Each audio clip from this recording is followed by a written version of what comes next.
Masih bersama saya Ibnu Fadil, pemirsa Anda kembali menyaksikan 3 berita utama Kaltim hari ini. Kerusakan Jalan Trans Kalimantan dari Kutai Kartanegara ke Kutai Barat semakin parah.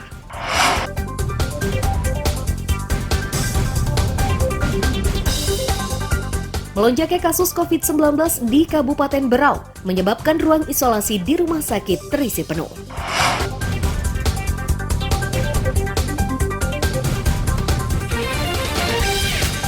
Vaksinasi di Balikpapan kian digencarkan setelah 80% pasien COVID-19 yang meninggal akibat belum divaksin.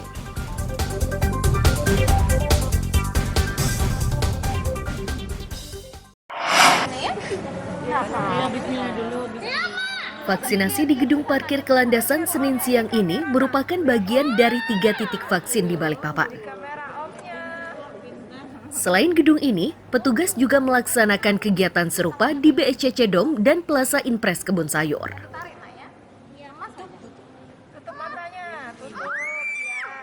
Juru bicara Satgas Penanganan Wabah COVID-19 mengaku, intensitas vaksinasi ditingkatkan setelah korban terpapar bertambah banyak. Bahkan untuk mempercepat presentase, vaksinasi digelar hingga malam hari. Petugas juga mempersingkat interval dosis 2 dan 3 menjadi 3 bulan.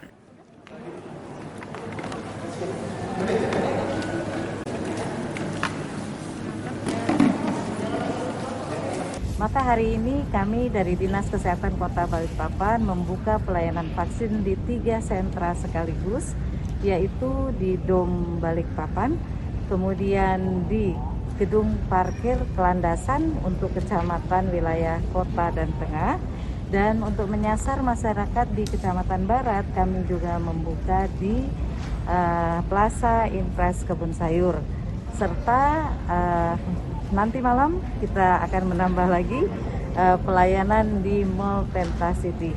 Ya, semua ini dalam rangka mendekatkan akses kepada masyarakat, terutama untuk mendapatkan booster yang intervalnya sudah dimajukan, sebelumnya 6 bulan berjarak dari dosis 2. Saat ini Kementerian Kesehatan telah mengeluarkan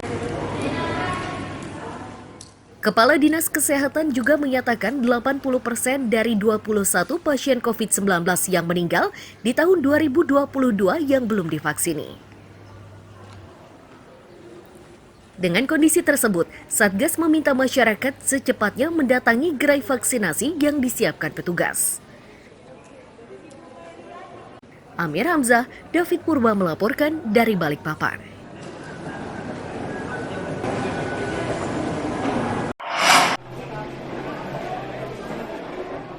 Antusiasme warga dan pengunjung pusat perbelanjaan Lembu Suwana Samarinda terjadi saat digelar vaksinasi oleh Kodim 0901 bersama relawan Info Taruna Samarinda Senin siang.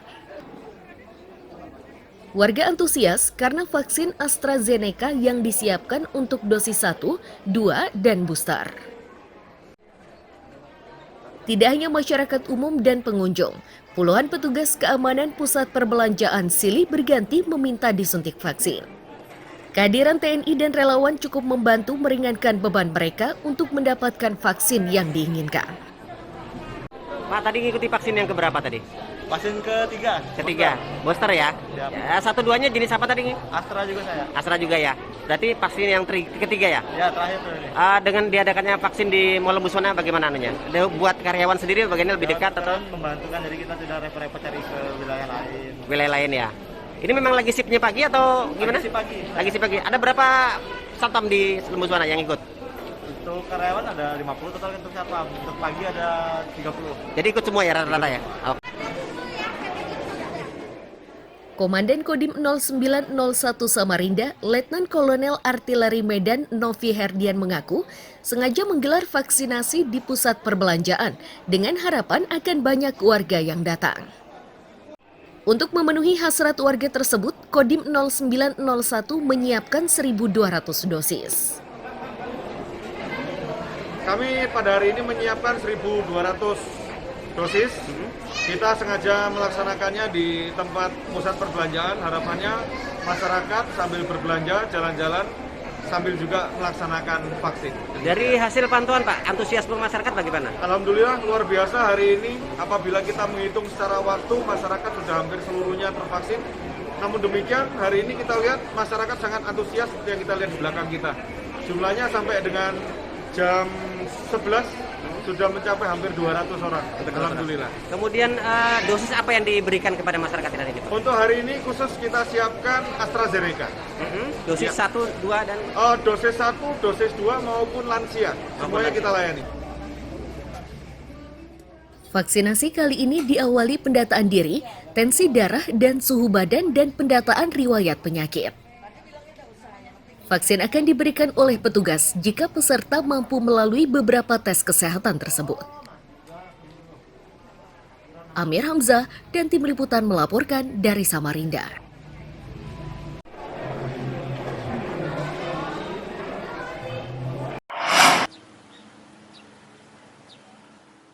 Pemerintah Kabupaten Penajam Pasir Utara kembali menyiapkan anggaran beasiswa.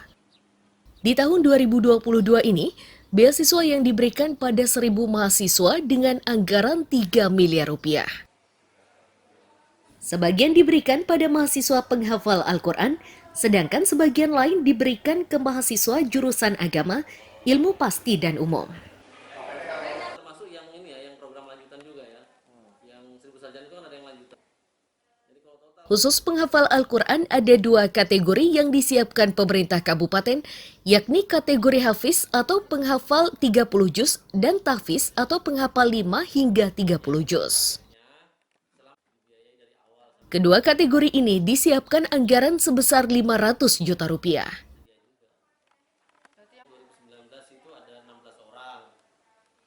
Walaupun dibuka pendaftaran ternyata yang mendaftar hanya 16 orang.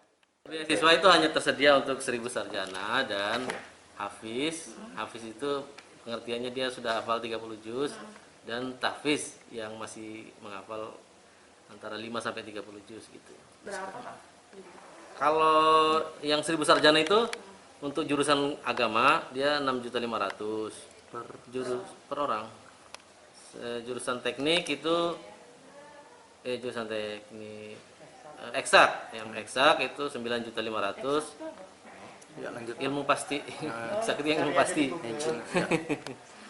Yang non eksak 8 juta. Kemudian kalau hafiz itu disediakan anggaran 250 juta dalam setahun ini. Ya kita lihat pendaftarnya nanti berapa. Kemudian usulan itu kan ada proposal yang diajukan. Nanti kita verifikasi proposalnya itu. Meski program beasiswa masih diberikan, namun angkanya lebih rendah dibanding tahun lalu. Tahun lalu, beasiswa yang disiapkan Pemkab sebesar 3,9 miliar rupiah. Amir Hamzah dan tim liputan melaporkan dari Penajam Pasir Utara.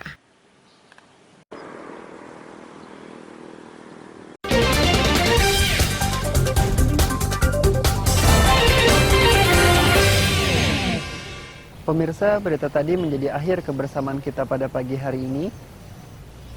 Saya Ibnu Fadil dan tim redaksi pamit undur diri. Selamat pagi, salam sejahtera, dan sampai jumpa.